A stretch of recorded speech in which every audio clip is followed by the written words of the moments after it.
4. Biology in Human Welfare. Chapter number 8. Human Health and Diseases. To understand this chapter, we should first understand the definition of health as well as disease. Health is a state of optimum physical fitness, mental maturity and alertness with freedom from anxiety and social tensions. It doesn't mean having good physical fitness is a health. It also means having good mental maturity and alertness with freedom from anxiety and other mental issues such as social tensions. And now, what is disease? In simple terms, disease means when your body is not in ease. It means dis-ease. When the functioning of one or more organs or systems of the body is adversely affected, it is characterized by various signs and symptoms. We say that we are not healthy, and that is disease. Types of diseases. Acquired disease. The disease which is acquired by an individual in his lifetime due to infections. Communicable disease means the disease which spreads from one person to another person, means it is transmissible disease. Non-communicable disease means the disease which doesn't transmit from an infected person to a healthy person. What is a pathogen? Pathogen is the organism that causes diseases in plants and animals. Bacteria, viruses, fungi are included under pathogens. We usually assume only animals get disease, but it is not true. Plants can also get disease. Patho in Greek language means disease and gen means generator. So, the term pathogen means generator of disease or the organism that causes disease. Vectors are the organisms which transmits the pathogen from infected person to a healthy person. That is, it spreads the disease but it do not cause the disease. Diseases can be classified based on their pathogens. Suppose if a disease is caused by a bacteria, we call it as bacterial disease. Similarly, viral disease, fungal disease and protozoal disease, to name few. Infectious diseases. These are some of the examples which are quoted in 2nd PUC NCERT syllabus. Common cold. It is caused by a virus, rhinovirus. Symptoms are nasal congestion, discharge and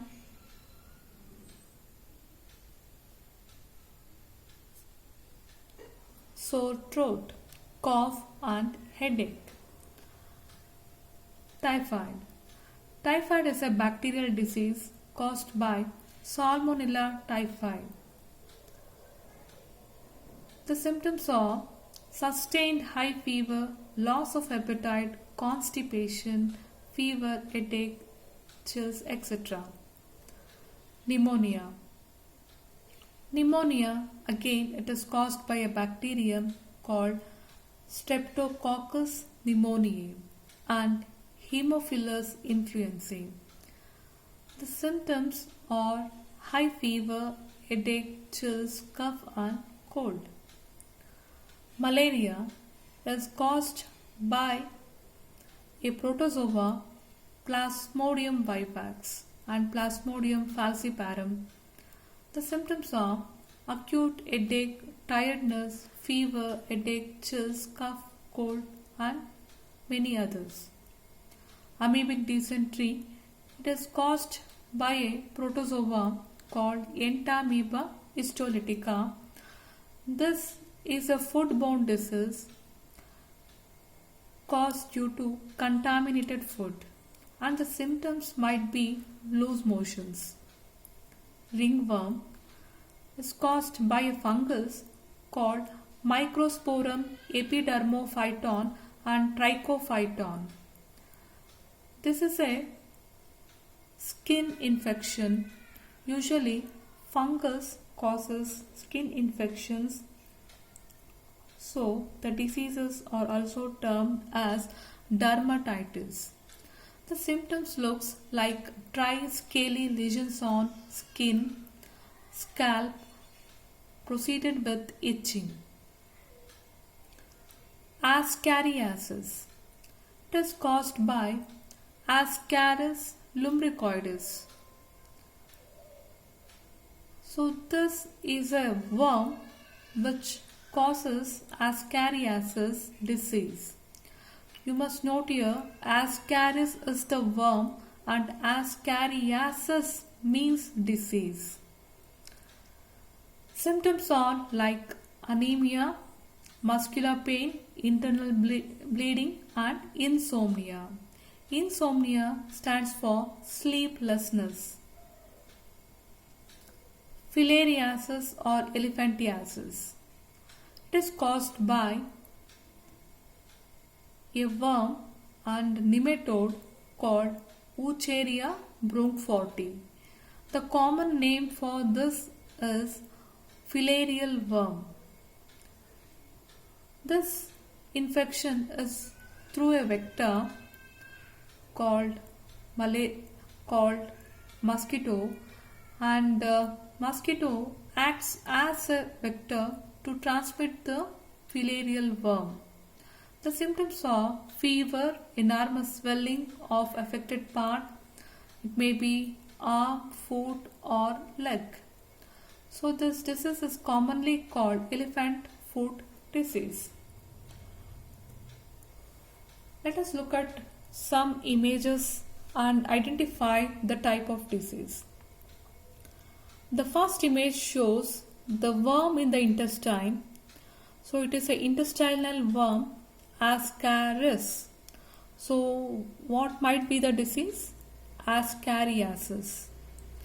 The second image shows running nose, nasal congestion, sore throat, headache, and these are some of the symptoms of common cold. So the causative agent of the disease would be rhinovirus, and this is a common cold. Cold stands for congestion and obstruction lung disorder. The third image here shows skin lesions. So this must be due to a fungus which causes ringworm. The fourth image shows two legs here. One of the leg is highly swollen. This disease is called elephantiasis or elephant foot disease, caused due to an nematode called Wucheria brunforti.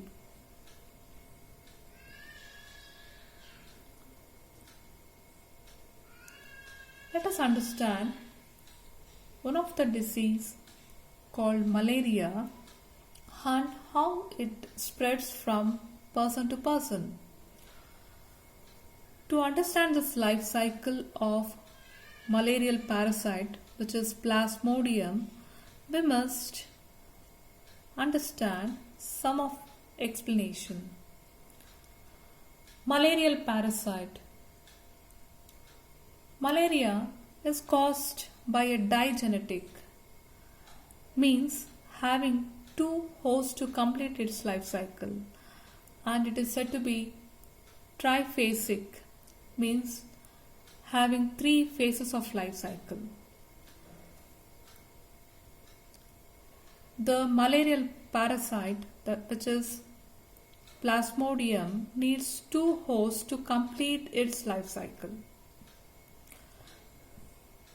protozoan parasite, which is known as Plasmodium, and the life cycle of Plasmodium requires two hosts, one being human beings and the other is mosquito. So it is referred as digenetic.